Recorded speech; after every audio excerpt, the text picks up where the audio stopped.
It's January 3rd, 2019, a Thursday. I hope today I'm going to get this, this morning at least, I'm going to get this thing done and possibly tested.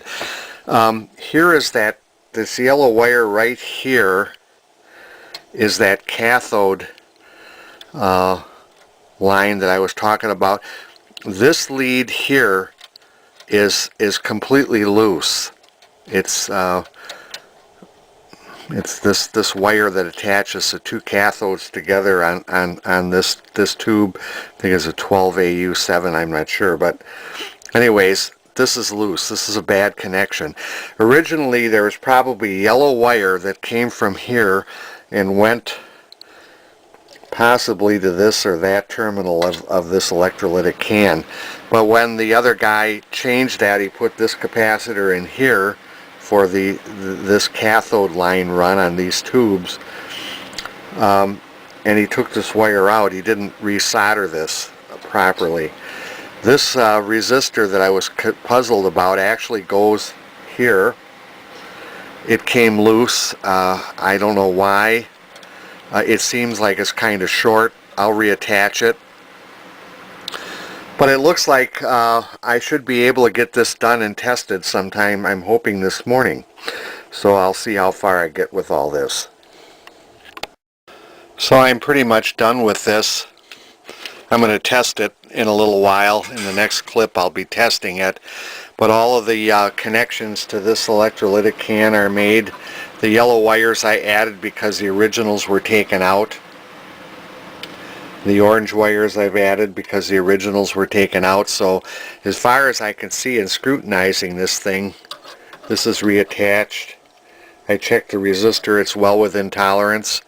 I've got this back as close as I can make it to factory original.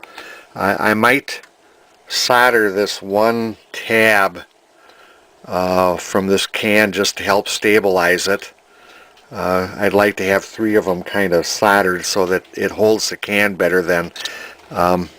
It actually doesn't really move very much, but I may do that yet. But in the next clip I'll be testing it to see if it works actually. I'm going to get this amp set up shortly to test it to see if the work I did was successful, and it does work. Here is something very curious. This capacitor right here that the other guy put on. Now, that would be probably an X style safety cap because it's across the line. If it was from the hot side of the line to ground, or 2 capacitors from either side of the line to ground, that would be Y. Why is it there? There's no fuse in the line, so if that capacitor shorts, you have to hope that the house circuit breaker pops. If this is plugged into a 20 amp line, it might be a while. I don't know. Should I leave it? Should I take it out? Hammond never put one in. Hammond's philosophy, they never put fuses in their early stuff because Lawrence Hammond's philosophy was he didn't want to send a technician from the factory across the country just to replace a fuse. He always felt that if something burns out, it should burn out all the way, and then they do the repair the right way. That's kind of strange thinking, but there's no fuses in the early Hammond stuff, design stuff, including the B3. There are no fuses in the amplifiers. They are not fused. So I don't know about that safety cap. Should I leave it? Should I take it out? What does it really do? Does it hurt anything? I don't know. Let's see. So my choice was to take it out. Hammond never had one in. If everything was polarized and you had a fuse, if this were here, and you had a fuse between the hot side of the line, not neutral, and in line with the safety cap, that would be one thing, because the safety cap shorts and the fuse blows. There's no fuse, so to me I thought Hammond's never had them on. I just decided in this case to remove it. Okay, I'm getting set up to test it. Just a note of how I'm testing it. And this is not a good way to test it. The only real test is going through original Hammond equipment. This power amplifier, which is my bench test amplifier, I've got it connected to one side of the grid output in ground. How this should go is the grid output should go into the grids of input tubes or a tube in the power amplifier. And of course I don't have a Hammond power amplifier handy, such as a PR40 or a D20 amplifier would be good too, to test it. So this is the best way I can test it for now. In this RCA jack that's on the swell capacitor, in the old days when I worked for Hammond on stuff, what would be plugged into that would be a reverb kit in the console, which if you got a Leslie speaker sounds terrible because the reverb is tremoloing. That doesn't sound right. A rhythm unit such as an Ace Tone would have plugged in there, and many other audio inputs. I've never had good luck with getting good sound out of that audio input, by the way, so that's another issue. But basically I can test it this way to see if it's going to work or not before I take it to actually reinstall back into the B3 console. Okay, I've got it operating, but it's not working right. I'm not getting sufficient volume out of it. Not quite sure why. Maybe I made a mistake in the wiring. I got to go through my wiring, go through the circuits. But I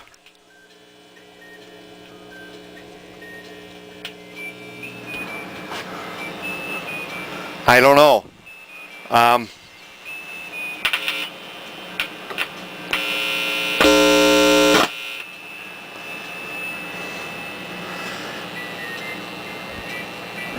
I have to take a look at it. These resistors here were installed by the other tech, and I seem to remember that when it was, they have a 122X Leslie hooked to this organ. That's not right. It should be a standard 122.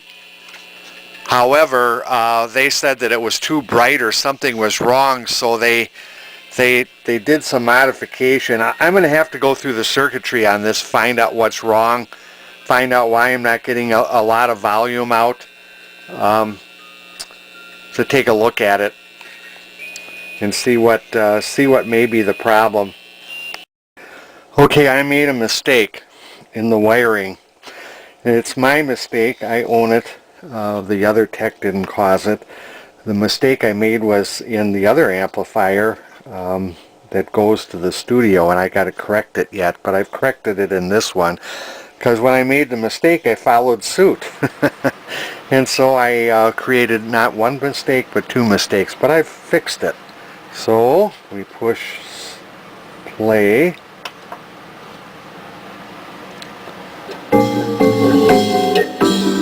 Now that's how it should sound.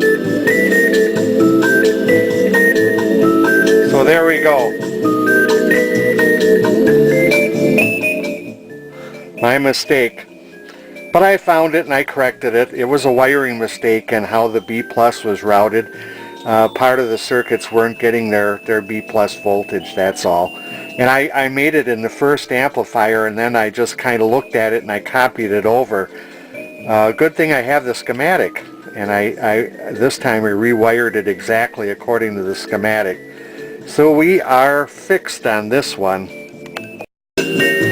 So here we got Walter Wonderly playing through a Hammond B3 preamplifier, even though the organ in this recording is, I believe, an L100 that he played on. But he's now performing it through a Hammond AO28 B3 preamplifier. How do you like that? Well, I'm going to go and correct the other preamplifier.